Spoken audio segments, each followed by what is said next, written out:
everybody. Good morning. I just want to tell you something. Sorry to interrupt all that fun conversation.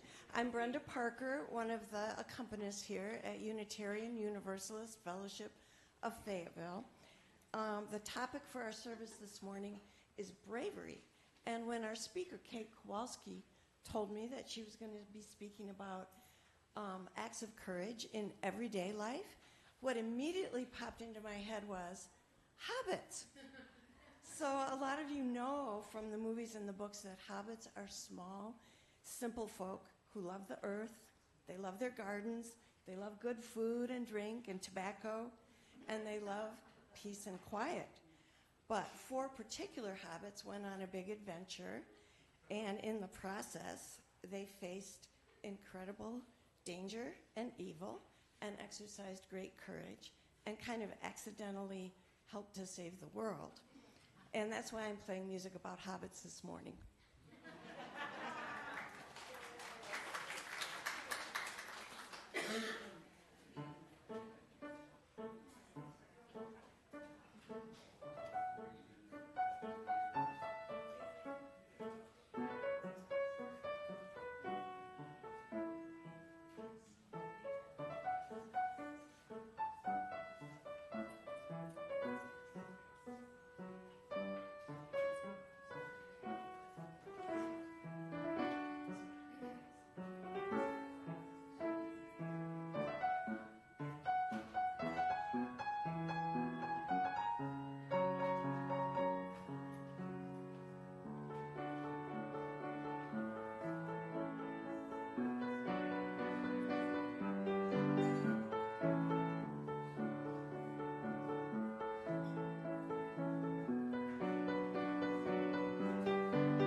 That was nice, and I appreciate your comment about courage, because for an introvert, getting up here takes some courage.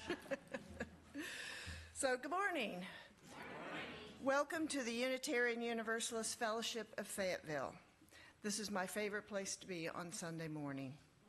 My name is Susie Schrader. I'm currently serving as Finance Chair and the Space and Planning Committee Chair. And I've been a Unitarian since 1961 when my minister put this around my neck. It's the Unitarian chalice. And we moved here and I became a member of this congregation in 1984. So if there's anybody here that's new and you want to know about all the corners of this place, I know where they are. Unitarian Universalism is a liberal religious tradition that values freedom in religious thought and journey. We uphold the unity of our interconnections, connections to each other, to all of life, and to the precious universe of which we are a part. We affirm the universality of love and hope as we journey together in community. And we welcome you, whoever you are at this moment, and wherever you are in your spiritual journey. For those of you joining us for the first time on Facebook, please check out our website at uufayetteville.org for more information and sign up to receive the weekly email. You can always unsubscribe. So we have a visitor card. For those of you who are visiting us for the first time in person, you'll find one of these cards in the seat back in front of you. We'd love for you to fill one out so that we can add you to the email list and keep you informed on UUFF happenings. You'll also find in your chair back a yellow Joys and Concerns card. If you have a joy or a concern or a milestone you'd like to share, we invite you to fill out one of the yellow cards.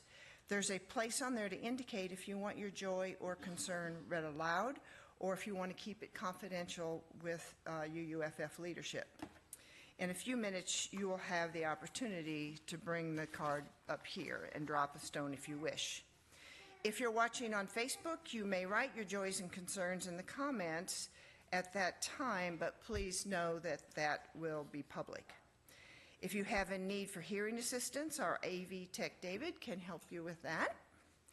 And children are always welcome in our service, but there's a staff nursery available downstairs if you prefer, or should you feel the need to continue a discussion with your little one, the sermon is piped out into the foyer.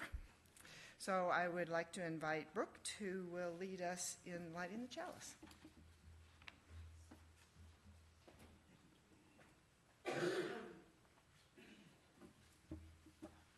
Good morning, friends. I'd like to invite you to help me light the chalice, our age-old tradition, as we begin worship together. Oh, thank you. It's teamwork. And the words are right up here or in your order of service. Love is the spirit of this community, and service is its prayer. To dwell together in peace, to seek knowledge and truth, and to help one another. Thus we covenant together. Thank you. Okay. Hey, good morning. I'm so happy to be here this morning. Also my favorite place to be on Sunday mornings, so thank you. So every 4 years on the day following the presidential inauguration, it's usually January 21st, but on rare occasions it might be a slightly off, the new president and their family, along with the vice president and their family and other dignitaries, attend the National Prayer Service, which is an interfaith service held at the Washington National Cathedral, beautiful cathedral in Washington, D.C. Now, this event isn't typically newsworthy, but some of you may remember that this year it actually did make some news. I mean, we usually see photos of it and things, but this year it was a little bit more newsworthy than usual. And it was because the Reverend Right Marianne Budde, the Episcopal Bishop of Washington, D.C., delivered the homily that day, and in it she focused some of her closing comments directly to the president. So here's what she said. Let me make one final plea, Mr. President. Millions have put their trust in you. As you told the nation yesterday, you have felt the providential hand of a loving God. In the name of our God, I ask you to have mercy upon the people in our country who are scared now. There are transgender children in both Republican and Democratic families who fear for their lives. And the people who pick our crops and clean our office buildings, who labor in our poultry farms and meatpacking plants, who wash the dishes after we eat in restaurants and work the night shift in hospitals. They may not be citizens or have the proper documentation, but the vast majority of immigrants are not criminals. They pay their taxes and are good neighbors. They are faithful members of our churches, mosques and synagogues, gurdwara and temples. Have mercy, Mr. President, on those in our community whose children fear that their parents will be taken away. Help those who are fleeing war zones and persecution in their own lands to find compassion and welcome here. Our God teaches us that we are to be merciful to the stranger, for we were once strangers in this land.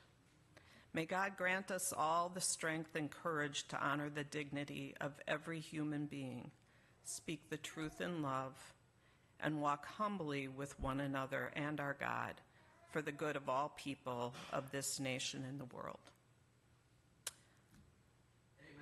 Amen. Amen. It's my honor to be here with you today and to share some thoughts about courage in our everyday lives, and there'll be more in a little while.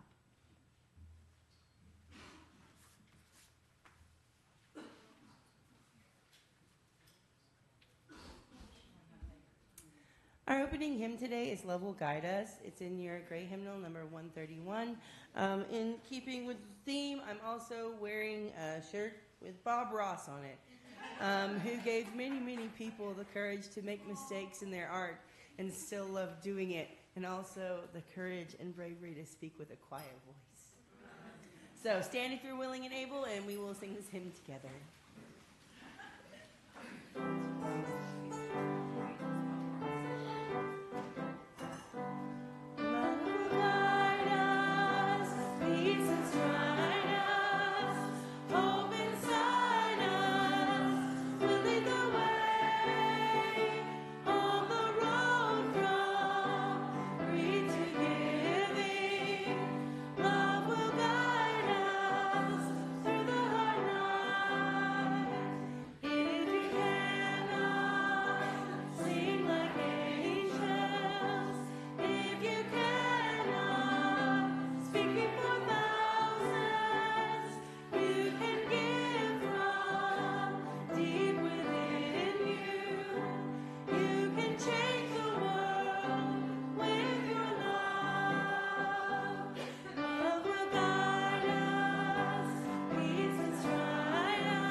Hey, so I just want to take a moment to share a little bit about why we selected this book. It's called When You Are Brave by Pat Zeitlo Miller and illustrated by Eliza Wheeler. Pat is a friend of ours, a former neighbor from Madison, and I suggested this book not only because of the title and the theme around bravery, but also because Pat herself, I think, is very emblematic of some of the themes that Reverend Buddy talks about in the book I'll be talking a little bit more about, Learning to Be Brave. Pat had long had a dream of being a children's book author, and she wrote her first book actually when we lived across the street from one another, and we got to preview it's called Sophie's Squash, a lovely, beautiful book. But Pat became a model of perseverance because she tried to get this published, and it was numerous rejections. And she had the courage to persist and to keep going, and the book was finally bought by a publisher. It ended up being an award-winning book. There's actually a sequel to Sophie's Squash, and Pat went on and has so far published 25 books, including a national, at least one, if not more, New York Times bestsellers. So that's part of the story behind the story. And here you go. Oh, and Pat, I asked Pat if she would record it for us, and she did. We're doing something a little bit different with the pictures, but you'll actually get to see the author.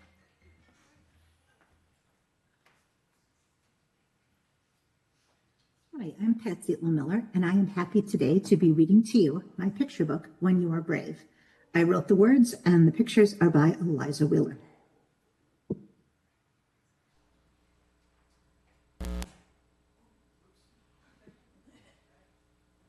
Some days, when everything around you seems scary, you have to be brave.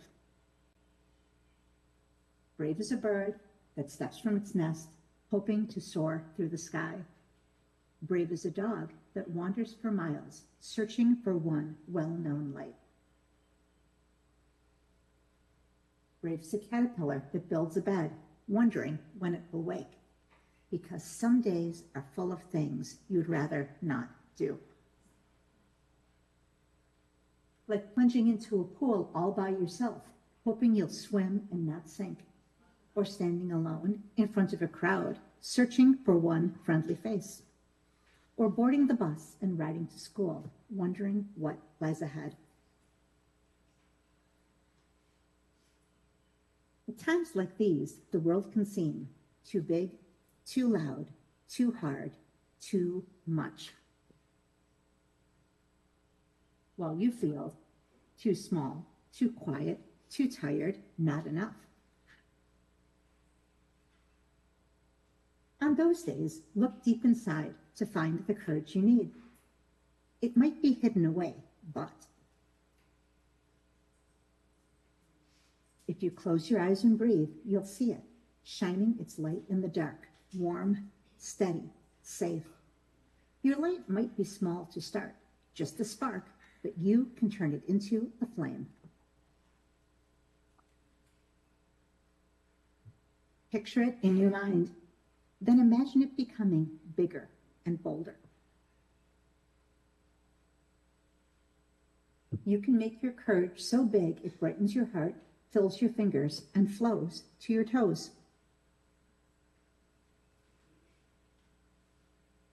Think about what you're good at, something you love, or someone who loves you.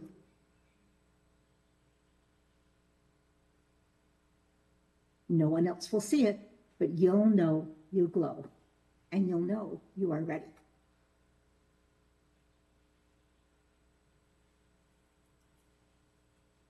No matter how deep the water, how loud the crowd, how hard the ride, or how much there is to do.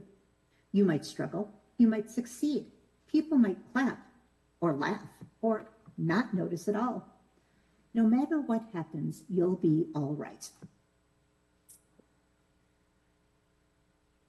Because once you find your courage, it's easy to use it again and again.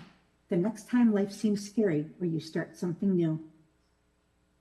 And then you can stand straight and walk tall, knowing that you are as brave as a bird, a dog, and a caterpillar. As brave as you.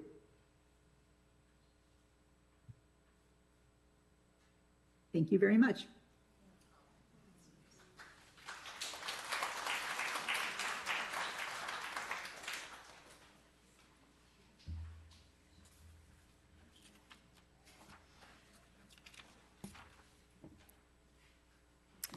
As a diverse people who care about one another, we share one another's joys, concerns, and milestones. We invite you to share your ups and downs as you desire. As Susie mentioned, if you'd like to fill out a joys and concerns card, you can bring it up to me, and on the card indicate whether the comment is confidential or if it's okay for it to be shared. And if you need to remain seated and would like someone to pick up your card, just wave it around and somebody will come and get it and bring it up here. For those of you attending virtually, hello. And you may write your joys and concerns in the comments at this time. Again, as Susie mentioned, they will be made public and not able to be kept confidential. If you don't fill out a card, you can still come up and drop a stone for any joy, concern, or milestone, either shared or kept confidential. I invite you to come forward at this time.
Happy first day of Pride Month. The bravest thing you can be is yourself. I love that. Thank you. It's wonderful. David, are there any joys or concerns on Facebook? None today? Susie, how about dropping some stones for the joys and concerns not spoken? And maybe a few more for the joys and concerns we will experience in the coming week. And now I hope you'll join me in a moment of silence as we hold all of these joys and concerns in our hearts.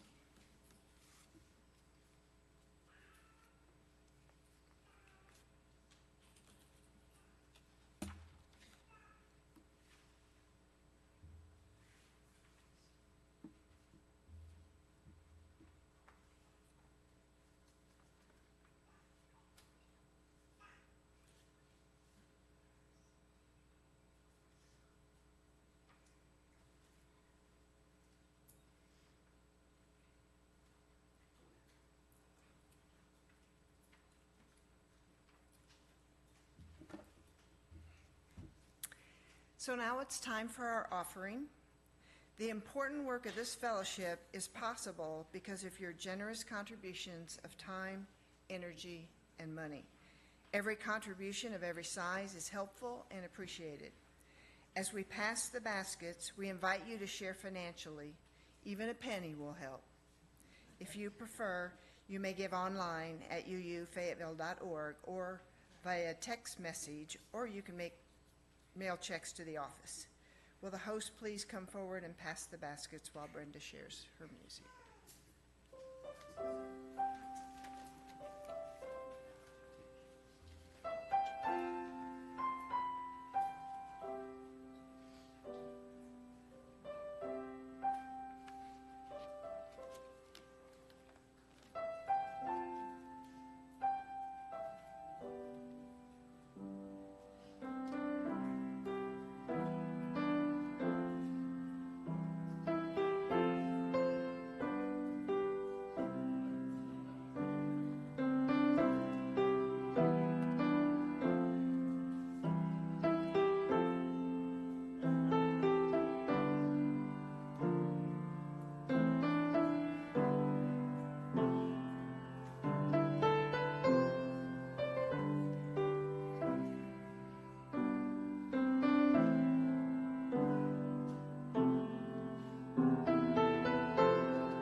So I have to share something. When I said the words, even a penny will help, kind of few people giggled. That is scientifically proven to increase contributions. I want you to know that my husband is a retired social psychology professor, and I feel for you for your books, Marty. You can't throw them away, the books, the psychology books. Anyway, so when he was in graduate school and I was with him, we did research and we went door to door, whether you said even a penny will help or not, and it turns out that it was proven that will increase contributions. So that's why I say it, because it's all about the science. Okay, so here's my question. Given that we're doing away with the penny, are you going to have to start saying the nickel?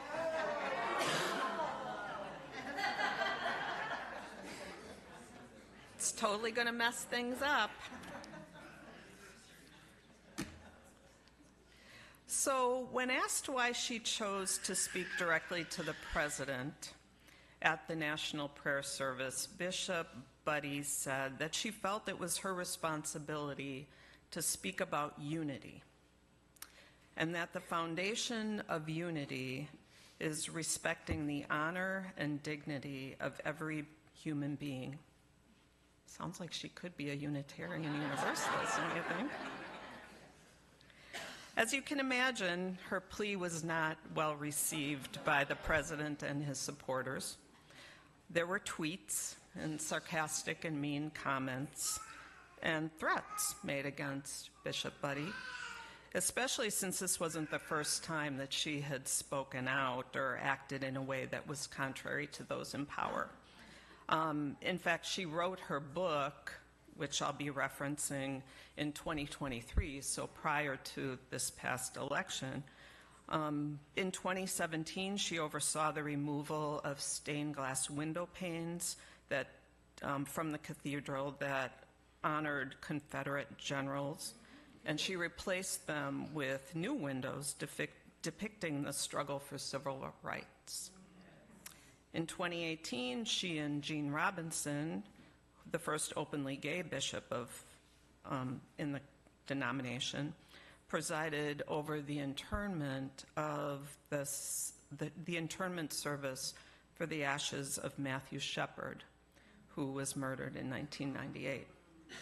And Matthew's parents had hesitated for years to bury his remains out of fear that anti-gay activists would vandalize the site. Then in 2020, during the protests in Washington, D.C., following the murder of George Floyd, Bishop Budde criticized the use of the police and National Guard to forcibly clear the protesters from Lafayette Square ahead of the president's now infamous photo op in front of St. John's Church. She later commented that the church had been used as a backdrop for a message antithetical to the teachings of Jesus. So here we come to the theme of this sermon: bravery, courage. And while in Bishop Budde's case, her acts of courage made headlines, for most of us, the quiet kind of bravery we might exhibit in our daily lives doesn't make the news. It's not typically loud or public, although sometimes it can be. But most often it's the everyday kind of courage that it takes to speak up when a hurtful comment is made, or the decision to start and stay in a difficult conversation, even when it would be a lot easier just to walk away, or the decision to speak up or defend someone in need. This kind of bravery, what we might think of as moral bravery, is really at the heart of Bishop Budde's 2023 book, How We Learn to Be Brave.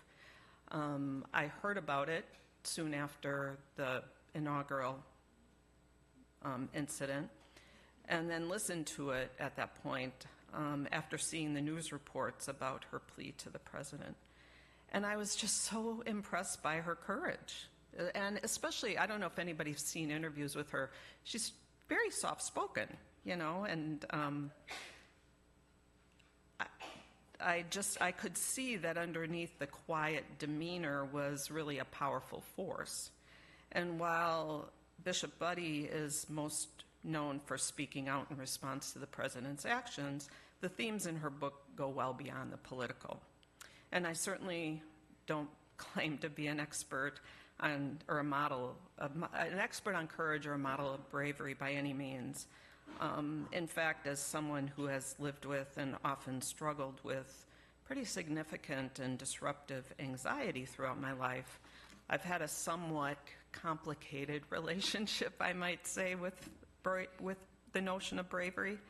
I've spent a good deal of my life wishing that I could be more courageous, alternating with times of probably noteworthy bravery.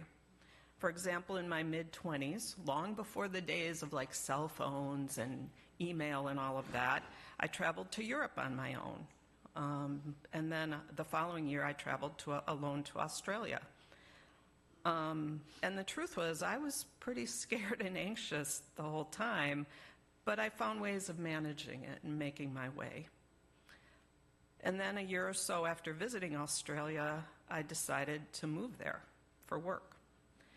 And these were experiences that just a few years earlier, in my teens or early 20s, I never could have imagined, because I dealt with such significant anxiety and I didn't expect to be emotional, but panic attacks that sometimes simply leaving the house felt like a major accomplishment.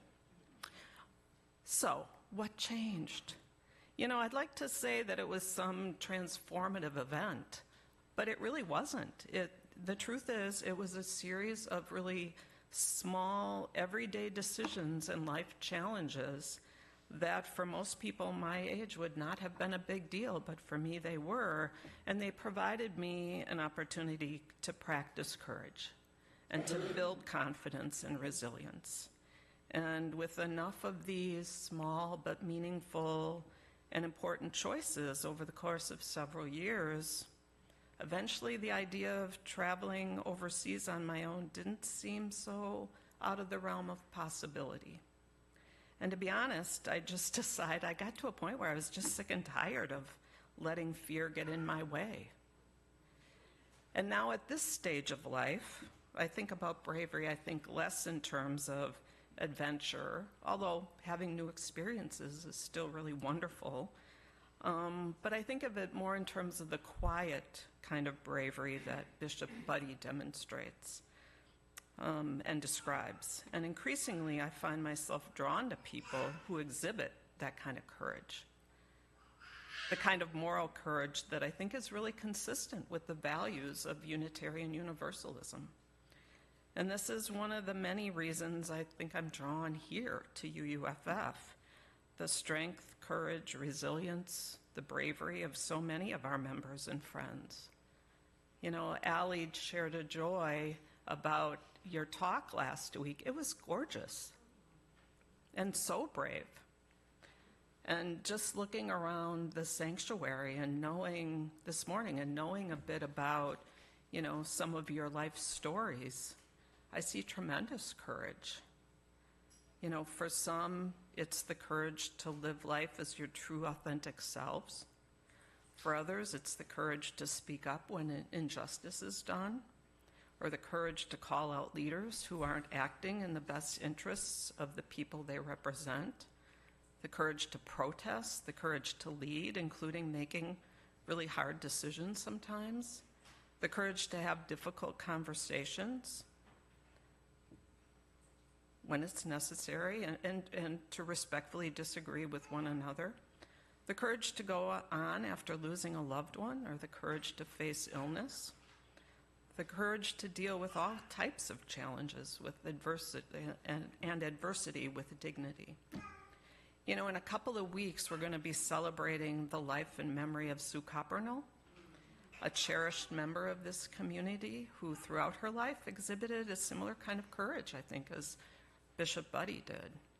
Sue was known for her commitment to fighting injustice and for being a fierce advocate for civil rights, women's equality, the rights of marginalized groups. And she was a shining example of courage, conviction, and commitment. But she's not the only one who's part of this community who exhibits that. There are others here. So Bishop Buddy writes that bravery is something we learn. And I honestly believe that's true. We learn it through challenge, hardship, and honestly, simply through living. It isn't something we either have or don't have. It's a skill, a practice, a muscle we strengthen over time. Bishop Michael Curry commented during an interview with Bishop Buddy that he believes we cultivate and nurture bravery by living our everyday lives. And if we believe, as Unitarian Universalists do, in the inherent worth and dignity of every person, then we must also believe in each person's potential to grow into bravery. But how do we do that? So in her writings about bravery, researcher and author Brené Brown has quite a bit to say. Some of you have read her stuff. One is that discomfort is the great enemy of courage, and that we must choose courage over comfort because we can't have both. She also says that courage doesn't exist without risk, uncertainty, and vulnerability. She says that if none of these are present, there's no need for courage, right? And that in order to act bravely, we have to be willing to allow ourselves to be vulnerable. Vulnerability, she says, is critical to bravery. So I invite you just to take one moment and to think about something in a time in your life, or something that in your life that required courage, even a small amount. Did you feel vulnerable? Was uncertainty or risk present? I suspect they were. And while Brené Brown talks about vulnerability, Bishop Buddy points to the power of love. Bravery, she says, is born out of love.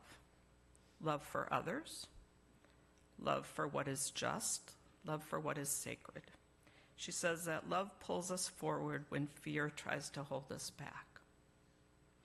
So it's not about being fearless, it's about being willing to feel afraid and step forward. And in that way, it often looks quite ordinary, but it's no less powerful. Activist Maggie Kuhn, who founded the social justice group the Grey Panthers in 1970, some of us remember the Grey Panthers, was quoted as encouraging fellow activists to stand before the people you fear and speak your mind, even if your voice shakes.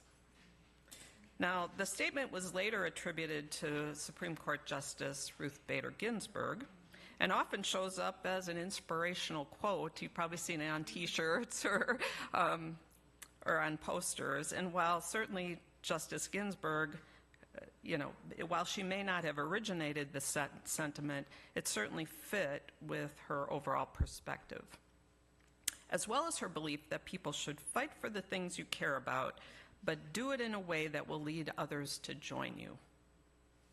Goodness knows that the courage to speak up and speak out and to fight for the things we care about is more necessary now than it's been in a really long time, right? So Bishop Buddy also explores the concept of bravery through the lens of decisive moments in our lives.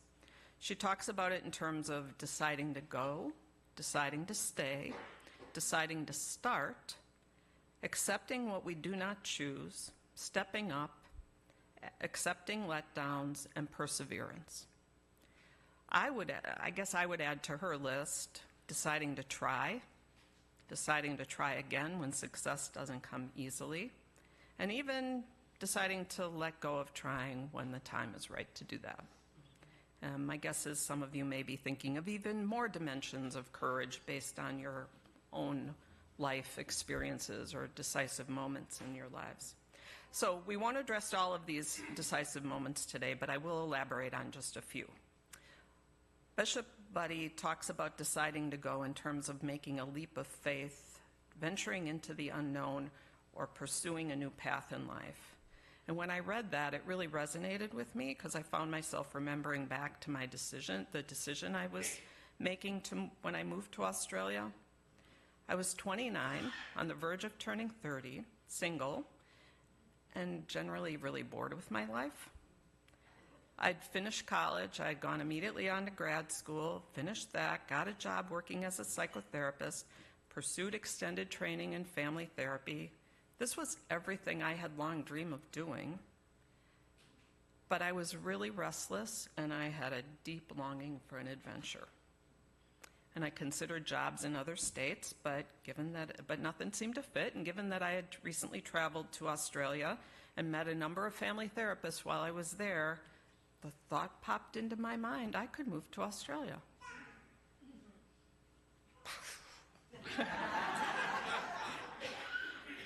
You should have seen my mother's reaction, but and I did. And in so doing, I definitely made a leap of faith and ventured into the unknown and pursued a new path, just as Bishop Buddy had described. And then, just shy of 2 years later, I again made the decision to go. Only this time it was to return home to Milwaukee. I'd come to realize that my initial dream or thought of settling down and raising a family and had more downsides than I originally considered, given the distance and other barriers that would have kept me from too many people I cared about back home. And so again, it was stepping into the unknown and making a leap of faith in pursuit of a new path. And it turns out it was a pretty good decision, because 3 months later I met Steve. And now 34 years later, here we are. But you know, sometimes acting with courage means deciding, rather than deciding to go, it means deciding to stay. And Bishop Buddy addresses the kind of courage it takes to stay and work through challenging situations, whether it's in relationships or in work lives or friendships and other situations. She says, in deciding to stay, we choose to go deeper into the life we already have. She goes on to assert that depth, which is the fruit of stability, is essential to a mature life and our capacity to make a lasting difference in the lives of others. In that sense, the decision to enter any friendship or committed relationship or to have children is really an act of courage, isn't it? And then in her discussion of deciding to start, Bishop Buddy also addresses the bravery required to initiate new projects, ventures, or personal goals, even when facing uncertainty or potential failure. And as I reread that portion of the book, I couldn't help but think about UUFF and our Space and Facilities Planning Committee. and the work that you all have been doing over the past several months to help us think about and plan for UUFF's future. And while we don't have any clue what the outcome will be, I believe it's an act of courage for us as a congregation, for us to be thinking forward. And then finally, it is the courageous who are willing to step up to the plate. Another element that Bishop Buddy describes, to take action to improve the lives of others and to confront challenges, whether they be personal or societal. And those of you, I think about UUFF and our many committed volunteers here within our fellowship who consistently step up in a myriad of ways. Those of you who plan our services, who provide care to our members and friends in need, who tend to our building and grounds, who lead our social justice activities, and all the other ways our volunteers make a difference. Each and every one of you really have my deepest respect and gratitude. And Bishop Buddy also reminds us that bravery is not something we do alone. One of the things we know is that courage is contagious. When one person acts bravely, it's easier for others to follow. And in fact, it's often most powerful when we act together in community, including this community here at UUFF. This is a place where many of us are continuing to practice bravery. Not by pretending we have it all figured out, and not by always getting it right, but we practice by showing compassion and caring for one another. Even when we disagree, we practice by showing up as our authentic and whole selves, and by acting and accepting one another when we do. And we practice by being honest with one another. And maybe the most courageous thing we do is to choose to be a people of hope and love in a world that often leads toward despair. And a people of action who show up. Maybe it's helping to coordinate an interfaith climate retreat, or hosting an affordable housing town hall, or participating in protests or indivisible meetings and other activities. And as we step into June, Pride Month, there's no doubt UUFF will show up and be visible, right? All of this showing up indicates that we choose to believe in the power of change. We choose to believe in the power of community to bring about change, and we choose to believe that justice is worth working for, even when it's frustratingly slow, and even when powerful forces keep pushing in the other direction. It's not easy, but Bishop Buddy reminds us we find our courage when we locate our lives within a greater story. for us as you use at this moment in history. That story is one of justice, equality, transformation, pluralism, interdependence, and generosity, with love at the center. May we move forward together with courage and love. Thank you.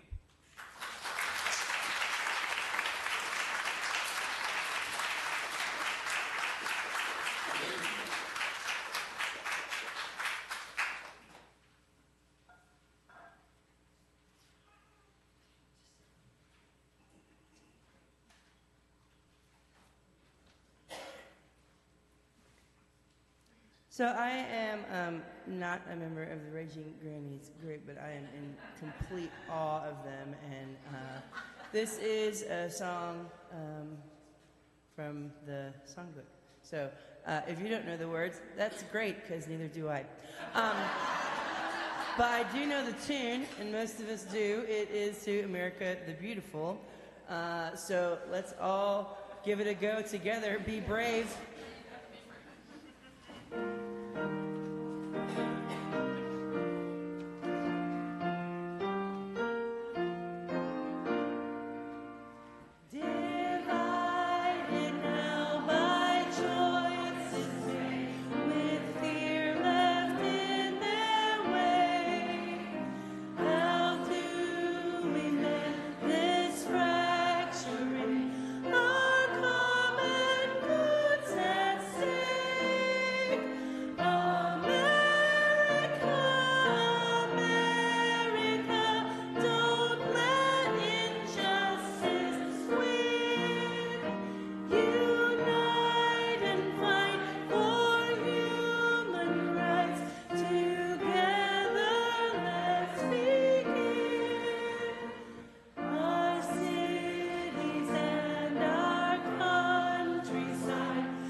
Would you please join me as we extinguish our chalice? We extinguish this flame, but not the light of truth, the warmth of community, or the fire of commitment. These we carry in our hearts until we are together again. Thank you.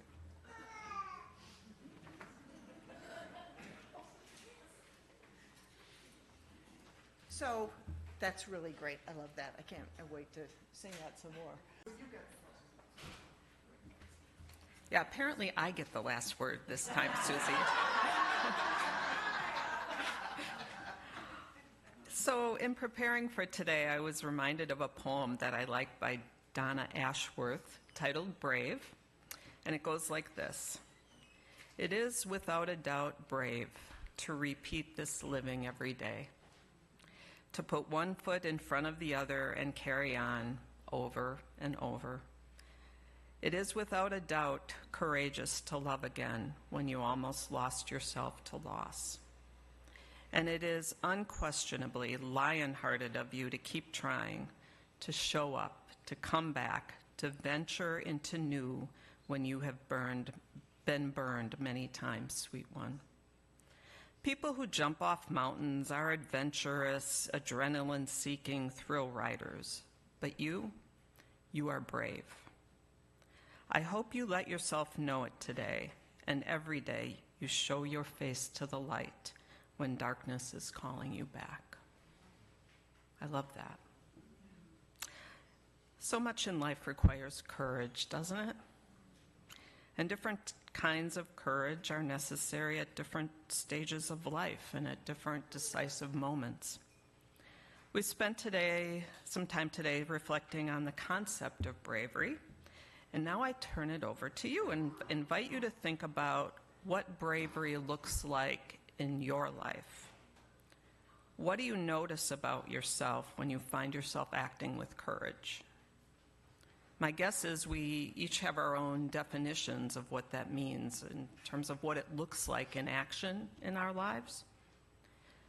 So as we go into the week ahead, knowing that bravery is not something we have or don't have, but that it's something we learn and we practice and choose one day at a time through living, I invite you to notice your own courageous acts, no matter how small they might seem.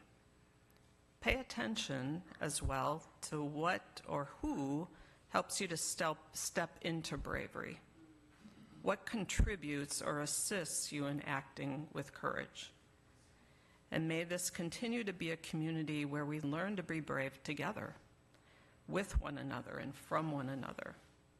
And may our love and determination strengthen each other's courage. And may we go forward, not without fear, but with the conviction that something better is possible, and that we are part of making it so. As Bishop Buddy writes, you are braver than you know, and you are not alone. Thank you.